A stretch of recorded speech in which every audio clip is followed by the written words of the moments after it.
যিনি গর্ভধারণ করেন তিনি যেমন মা, তেমনি যিনি সেই গর্ভধারণ এবং সন্তান প্রসবে সাহায্য করেন, জন্মের পর থেকে প্রতিনিয়ত আবছা হতে থাকা সেই দাইমাও কিন্তু মায়ের চেয়ে কিছু অংশে কম না।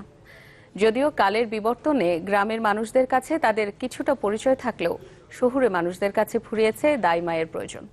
কুষ্টিয়া প্রতিনিধি শরীফ বিশ্বাসকে নিয়ে আরো জানাচ্ছেন নীল মাহবুব। ক্যামেরায় ছিলেন এসআইন সুমন। উঠোন জুড়ে সন্তানের হাসি, দিনভর এই রাশি রাশি খুশিতে ভরে থাকে বাড়িটা। এমন উচ্ছল সন্তানেরা যা নারী ছিঁড়ে এসেছে তার সাথে ওদের সম্পর্কটা সহজেই সংজ্ঞায়ন করা যায়, কিন্তু যে মায়ের হাত ধরে তাদের পৃথিবীতে আসা তার সাথে গাথা আছে অনুভূতি আর আবেগের মিশেলে বিমূর্ত এক সম্পর্ক। দাইমা মায়ের চেয়ে কম কিসে?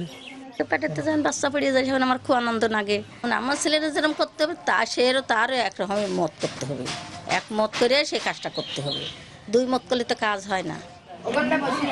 কুষ্টিয়ার উজান গ্রামের অনেক বাড়িতেই সন্তানের জন্ম হয়েছে দাইমা লাইলি বেগমের হাতে। কেবল লাইলি বেগম তো নয়, ৬৮,০০০ গ্রামে কত শত দাইমায়ের প্রথম পরশ লেগে আছে অগণিত সন্তানের গায়ে। তাই তো আতুর ঘরের সেই প্রথম কান্নার আওয়াজগুলো আজও কানে বাজে তাদের। ভালোই লাগে, খুশি লাগে কি আমার হাতে বাচ্চারা হয়েছিল, এখন তারা পড়াশোনা করি, এখন চাকরি মাকরি করছে, এটা বিষয় সবাই খুশি লাগে। চিকিৎসা বিজ্ঞানের উৎকর্ষের এই যুগে এখন তেমন আর ডাক পড়ে না দাইমাদের। পাশে বসে আর অনুভব করা হয় না গর্ভধারিণী মায়েদের প্রসব বেদনা। আবহমান বাংলার ঘরে ঘরে ফেলে আসা উৎকণ্ঠা আর খুশির মাঝামাঝি সেই মুহূর্তগুলো এখন দাইমায়েদের স্মৃতিপটে সাদা কালো ছবি। তবে মনের কোণে রঙিন হাসিটা জেগে ওঠে সেই সব সন্তানের ভালোবাসায়। গল্প শুনছি আম্মুর কাছে যে ওনার কাছেই ভূমিষ্ঠ হয়েছে, আর ওনার প্রতি আমি সবসময় তার জন্য দোয়া করি, আর তার প্রতি আমার খুবই ভক্তি শ্রদ্ধা সবসময় আছে।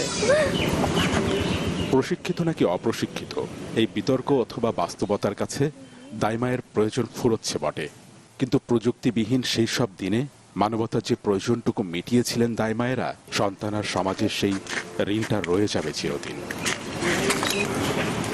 নীল মাহবুব, চ্যানেল 24, ঢাকা।